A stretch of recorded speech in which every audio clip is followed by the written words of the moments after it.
তোমাদের সিলেবাসটা তিনটে মূল ভাগে ভাগ করা আছে। একটা হচ্ছে প্রাকৃতিক ভূগোল,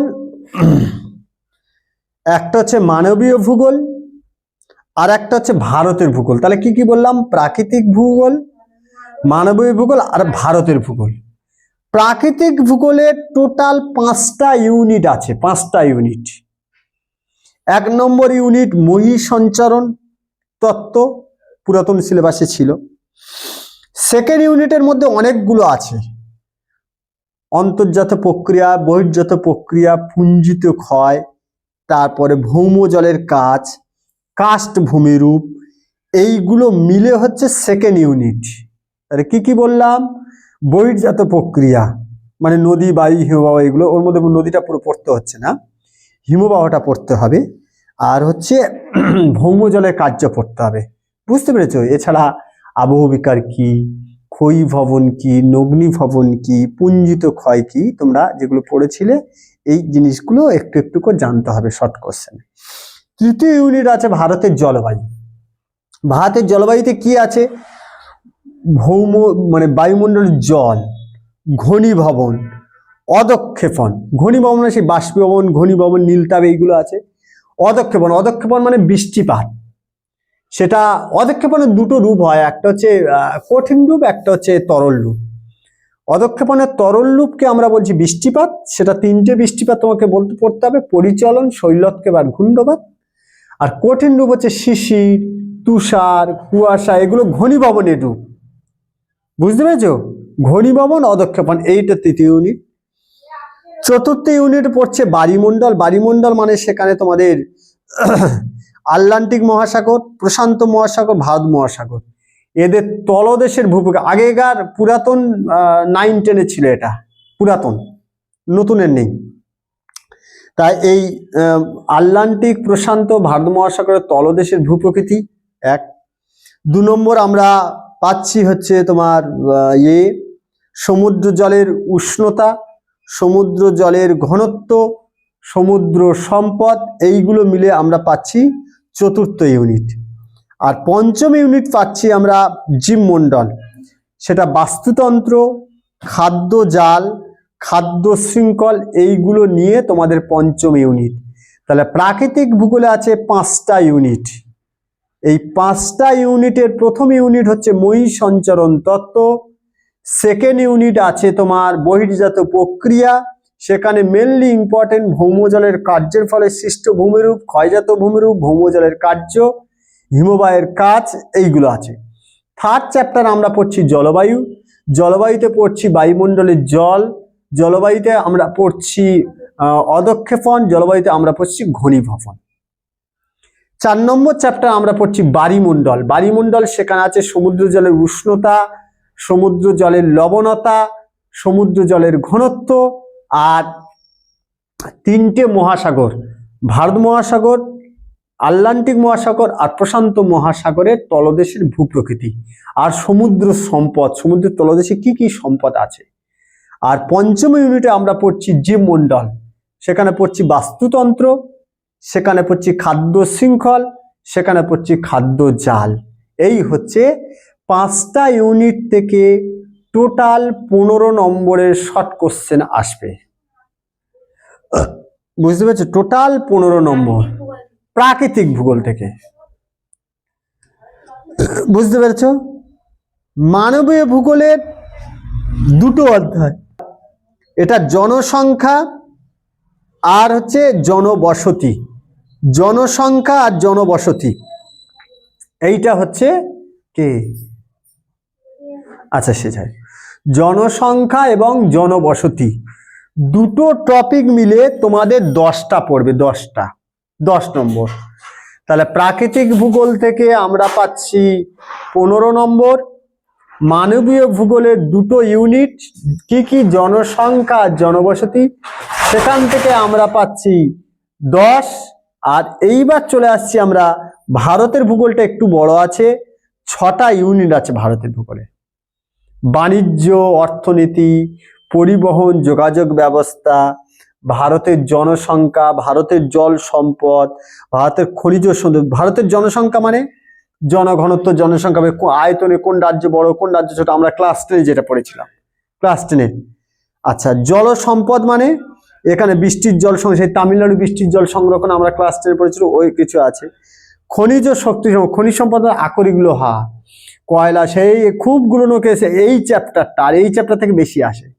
মানে সেই আমরা ক্লাস 9-এ পড়েছিলাম ভারতের বৃহত্তম আকরিক লোহার খনির নাম কি? বাইলাডিলা। ভারতের প্রাচীনতম কয়লা খনি রানীগঞ্জ। এইগুলো পড়তে হবে। তারপর উৎকৃষ্ট মানে আকরিক লোহা কি? সেই ম্যাগনেটাইট, হেমাটাইট, লিমোনাইট, সিডারাইট পড়েছিলিস। উন্নত মানে কয়লা কি? অ্যান্থ্রাসাইট, বিটুমিনাস, লিগনাইট, পিট। কয়লার পরিমাণ কত? এইটাই অনেক বড় টপিক। এইটা কিন্তু অনেকটা বড় করে পড়তে হবে এই জায়গাটা। তারপর আছে অপ্রচলিত শক্তি, প্রচলিত শক্তি। কয়লা, খনিজ তেল, প্রাকৃতিক গ্যাস, এগুলো তো প্রচলিত শক্তি। আর অপ্রচলিত সৌরশক্তি আছে, ভূতাপ শক্তি আছে, বায়ু শক্তি আছে, এইগুলো হচ্ছে অপ্রচলিত। ও কোথায় কোথায় কোন একদম অনেক জটিল এইটা। হ্যাঁ, ভারতের বৃহত্তম বায়ুকল বা বায়ু শক্তি মুপান্ডাল। এই বিদঘুটে নাম আছে। তবে তামার খনি, অব্রের খনি, তামার আকরিক, অব্রের আকরিক, মাস্কোভাইট, বায়োটাইট, এইগুলো, এই চ্যাপ্টারটা যথেষ্ট প্রশ্ন আসে। এইবার আছে কৃষিকাজ। তোমরা এটা জানো, কৃষিকাজে তোমার ভারতের কৃষি গুরুত্ব, শস্যাবর্তন, তোমার খারিফ শস্য, রবি শস্য, তোমার ক্লাস 10 পড়ছে, এইগুলো আছে। আর পঞ্চম, পরিবহন যোগাযোগ ব্যবস্থা। তোমরা জানো সড়ক পথ, ক্লাস 10-এ পড়েছিলে। সড়ক পথ, রেলপথ, রজ্জু পথ, ভারতের দীর্ঘতম সড়ক পথ কোনটা, প্রাচীনতম সড়ক পথ কোনটা, এইগুলো এখানে আছে। তারপর সেই সোনালী চতুর্ভুজ পড়েছিলে, হীরক চতুর্ভুজ পড়েছিলে, এই জিনিসগুলো এখানে আছে।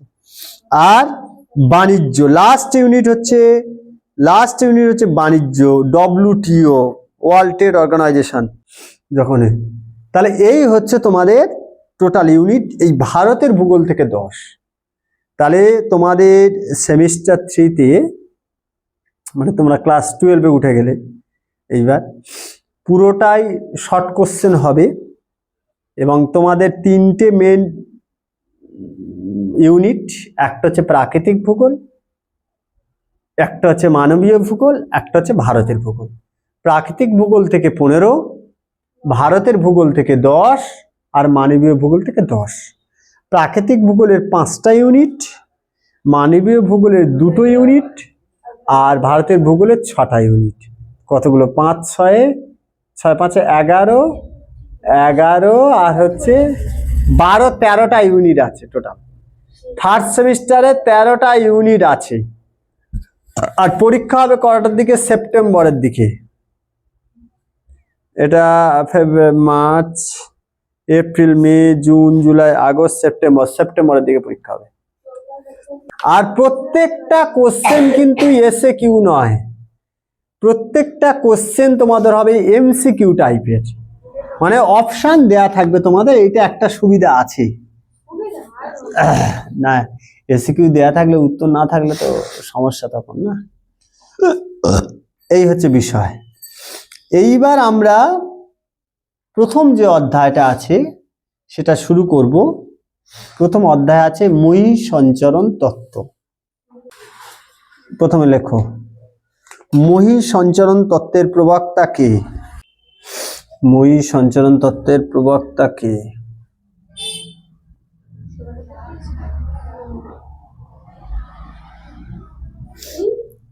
মহী সঞ্চরণ তত্ত্বের প্রবক্তা কে?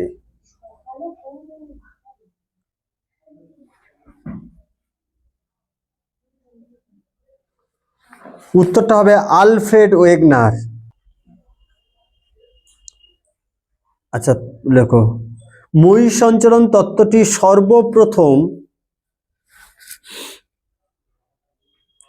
সর্বপ্রথম প্রবর্তন করেন স্নাইডার ও পেলিগ্রিন। স্নাইডার ও পেলিগ্রিন। স্নাইডার দন্তের 6 আকার হর্ষই, স্নাইডার ড আকার র, ও পেলিগ্রিন। স্নাইডার ও পেলিগ্রিন হয়েছে। আচ্ছা, তাহলে মহীসঞ্চরণ তত্ত্বে প্রাচীন অখণ্ড, মহীসঞ্চরণ তত্ত্বে প্রাচীন অখণ্ড বৃহৎ মহাদেশকে কি বলা হয়? প্রাচীন অখণ্ড বৃহৎ মহাদেশকে কি বলা হয়? প্রাচীন অখণ্ড বৃহৎ মহাদেশকে কি বলা হয়?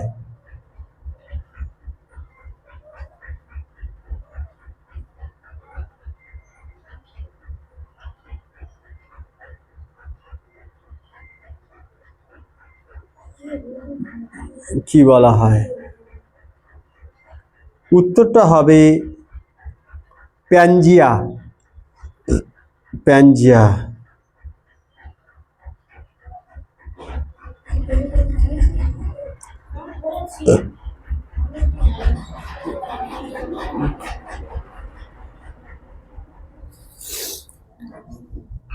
তারপর লেখো মহীসঞ্চরণ তত্ত্বে,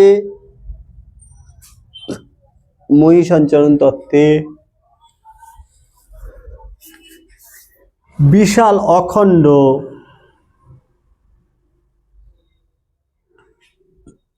মহাসাগরকে কি বলা হয়? বিশাল অখণ্ড মহাসাগরকে কি বলা হয়? প্যান্থালাসা। প্যানজিয়ার ভাঙন শুরু হয় কোন যুগে? কোন যুগে? মেসোজোয়িক যুগে। মেসোজোয়িক যুগে। প্যানজিয়ার উত্তরখণ্ডের নাম কি? প্যানজিয়ার উত্তরখণ্ডের নাম কি? প্যানজিয়ার উত্তরখণ্ডের নাম কি? প্যানজিয়ার উত্তরখণ্ডের নাম কি হয়েছে? লেখো লরেশিয়া বা আঙ্গারা ল্যান্ড। লরেশিয়া বা আঙ্গারা ল্যান্ড। প্যানজিয়ার দক্ষিণ অংশের নাম কি? প্যানজিয়ার দক্ষিণ অংশের নাম কি? উত্তর হবে Gondwana land. Gondwana land. Gondwana land. আচ্ছা, মহীসঞ্চারণের প্রধান দুটি কারণ হলো বা শক্তি হলো, মহীসঞ্চারণের প্রধান দুটি শক্তি বা কারণ হলো,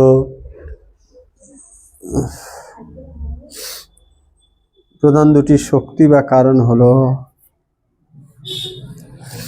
লেখো বৈষম্যমূলক অভিকর্ষজ বল। বৈষম্যমূলক অভিকর্ষজ বল।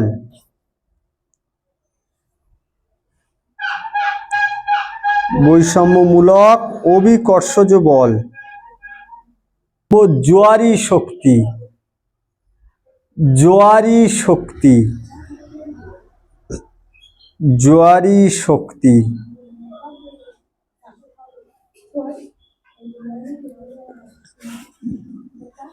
আচ্ছা, তারপর লেখো বৈষম্যমূলক অভিকর্ষজ বল কত ডিগ্রি অক্ষরেখায় বৈষম্যমূলক অভিকর্ষজ বল সবচেয়ে বেশি হয়? কত ডিগ্রি অক্ষরেখায়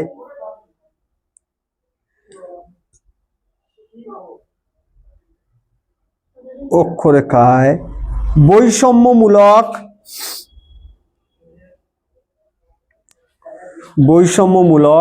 অভিকর্ষজ বল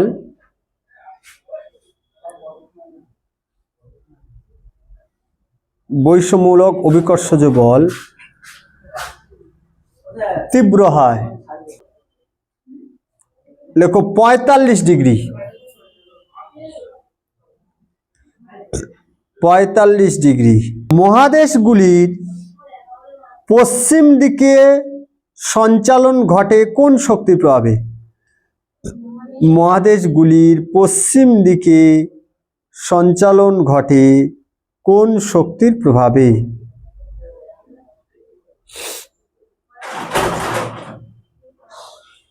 মহাদেশগুলির পশ্চিম দিকে সঞ্চালন ঘটে কোন শক্তির প্রভাবে? উত্তর হবে জোয়ারি শক্তি। জোয়ারি শক্তি।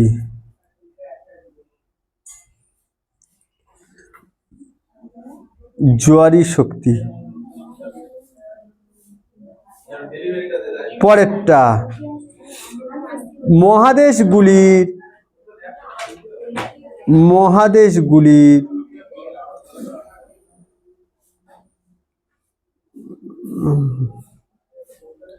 নিরক্ষরেখা বা উত্তর দিকে সঞ্চালন ঘটে কোন শক্তির প্রভাবে? নিরক্ষরেখা বা উত্তর দিকে সঞ্চালন ঘটে কোন শক্তির প্রভাবে? উত্তরটা হবে বৈষম্যমূলক অভিকর্ষজ বল। তাহলে প্রশান্ত মহাসাগরের জন্ম হয়েছে কোন যুগে? প্রশান্ত মহাসাগরের জন্ম হয়েছে কোন যুগে? ক্রিটেসাস যুগে। ক্রিটেসাস।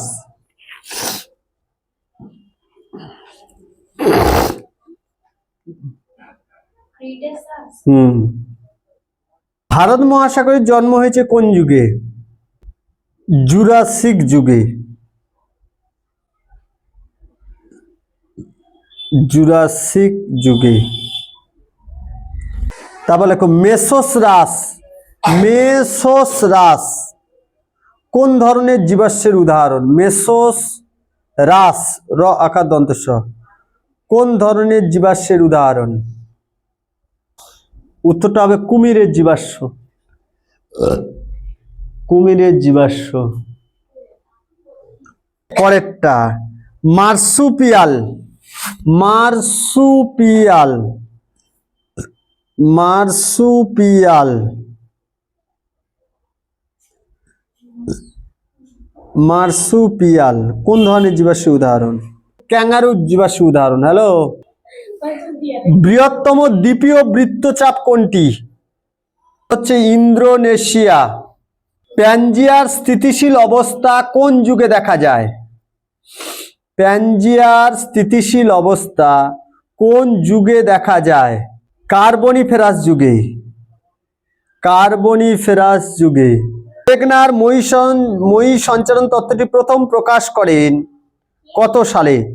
ওয়েগনার ময়ী সঞ্চালন তত্ত্বটি 20টা লেখাবো। ওয়েগনার ময়ী সঞ্চালন তত্ত্বটি প্রথম প্রকাশ করেন উত্তর 1912। উত্তর 1912। মহাদেশের অনুভূমিক সঞ্চালন প্রথম কে বলেন? মহাদেশগুলির অনুভূমিক সঞ্চালন প্রথম কে বলেন? মহাদেশগুলির অনুভূমিক সঞ্চালন প্রথম কে বলেন? Francis Bacon. Francis Bacon. The face of the earth বইটির লেখক কে?